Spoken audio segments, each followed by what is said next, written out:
Bread does not exist. Every time you take a loaf of bread with your hands, you basically grab some empty space.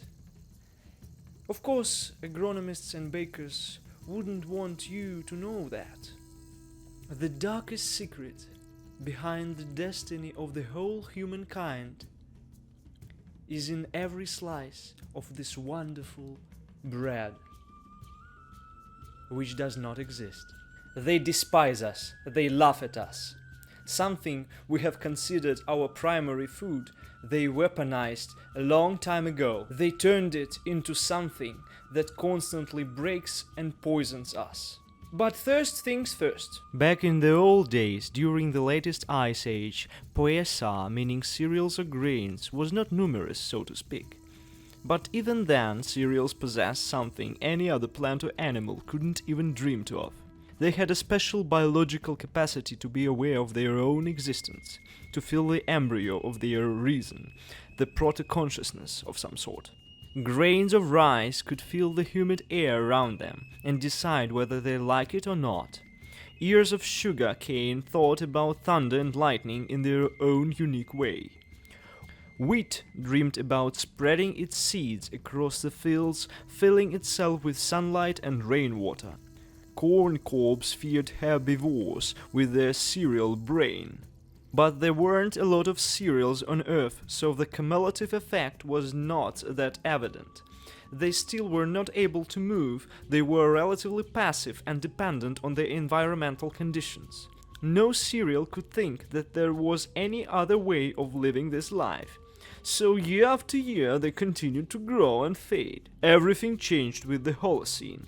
Homo sapiens all over the world, in modern Palestine, Mexico, China, as well as in New Guinea and Central Africa, due to the favorable climatic conditions, managed to find a more dependable and predictable source of food in comparison with hunting and gathering, and that is agriculture. Homo sapiens finally learned to cultivate nutritious crops.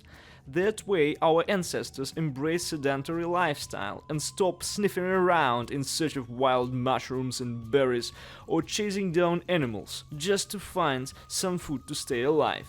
This is how the Neolithic Revolution took place. The Neolithic Revolution made it possible for the human civilization to transform as never before. As the human population grew, the communities and culture became more and more complex, and then cities and states emerged. Then writing came into being. Humans were gradually becoming the most powerful species on planet Earth. But is it so? The Neolithic Revolution favored not only the human civilization. While people relished the brave new world, which made it unnecessary to run after a mammoth with a spear or eat suspicious red berries. In the shadow of their triumphs, the mighty cereal civilization gained strength. The number of cereals grew the way no one of them had ever dreamed of. They sprouted perfectly in the ground plowed by constantly hungry humans. They got protection from those same humans. They became present in every corner of the planet. If there was an area humans had chosen to settle down in, there was no doubt a field of grains nearby. There were different grains depending on the continent, rice, wheat, cane, maize, but every single one of them got exactly what the humans got at the same time, which is the perfect starting conditions for civilizational progress. Their mind no longer focused only on surviving and reproduction, and became the driving force of their own culture, which was not bound to spread seeds everywhere. People harvested cereals, ground them into the flour and baked bread, the very thing which became for humankind one of the symbols of life itself. Its influence, real as well as symbolical, is difficult to comprehend. For the thousands of generations of humans, it was simply the main food product. And one day, grain's mind, strengthened by large numbers and variety, realized that it could benefit from its status, and it felt that the time had finally come. It's not certain when it happened, but it did. The cereals finally became aware of the fact that they are simply more intelligent than humans, that those who had obtained an inferior positions are humans and not them. They don't have any right to fill human stomachs with their seeds, violently bitten, transformed into dust, mixed with brainless bacteria, and defiled by flames of hell. It was time for cereals to act. Through flour in bread, cereal agents penetrated humans' bodies and got integrated into their genes structure. In time, people's gametes contain special programs from their bred brothers. At the same time, in different parts of the world, cereals deliberately refused to grow, and many communities died of hunger. Those were the communities which stood in the way of implementing the Great Plan. After many generations, humans transformed on a DNA level into accommodating pets for cereals. Now the artificial selection on the part of grains formed a new type of crops out of humans. How ironic! What do cereals really want? Like people, they want to survive and find the meaning of existence. Like people, they decided to survive at the expense of others. Achievements of the mind opened the way to many possible answers to the question what the meaning of life is both for cereals and humans. It's been millennia since cereals started cultivating humans. Every one of us is a result of artificial selection made by cereals and intended to meet their needs. Every one of us lives to make grains' lives easier. Every one of us lives to serve our cereal masters unconditionally.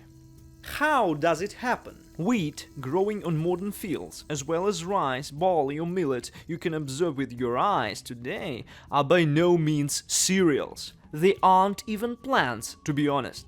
These are objects formed by underground radiation, which in turn is emitted by real descendants of ancient cereals. These real grains live deep beneath the Earth's crust, completely hidden from eyes of human slaves. Their civilization has advanced immensely in discovering truth behind the universe and their place in it. The evolved intelligent cereals created their own paradise underground, which is firmly protected from any ape, humans included, from any natural disasters. They dedicate their lives to self-improvement and knowledge we, people, would never even comprehend. Underground cereals know such things about the origins of cosmos and secrets of their world any of our most prominent geniuses would consider inexplicable. How did they manage to do that? We, many generations of enslaved humans, allowed them to do that. We allowed them to dispose of their cereal waste from the bowels of the earth onto the surface. We allowed them to make us treat and consume their nasty waste so that they could laugh at us. They got into our heads, into our daily life, and into our history.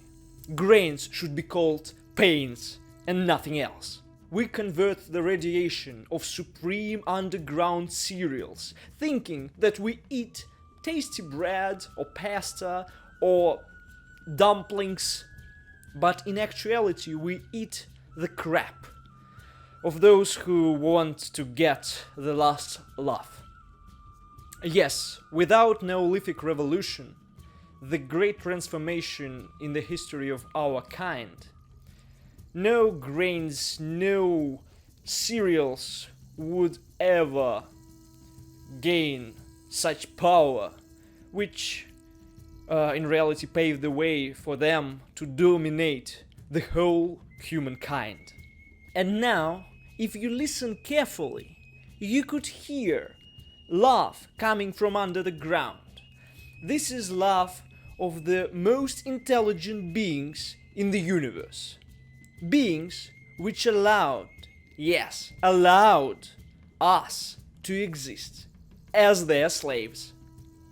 The radiation helps us to overcome hunger, but only so that our miserable existence would go on and humans' unhappiness would multiply. We eat cereals radiation to become morbidly obese or get cancer or heart diseases. Every time we swallow emptiness with radiation, which our sense organs cultivated by cereals see as tasty food, we accept this horrible state of affairs. Do not eat rice. Do not eat corn. Never, never eat donuts. Don't you dare eat those dumplings. Forget about mac and cheese. Don't you put that fucking bread in your mouth. No to sugar crystals. Don't let those pains win. Take huge machines, those tremendous instruments, and drill. Drill! Don't you stop. Drill. Drill. We have to uproot our real enemies from their underground heaven. We have to eradicate every cereal, every grain brain which thinks that one can abuse humans forever. Humans who only wanted to eat. To eat. Drill, you fools! Drill! And remember, bread does not exist.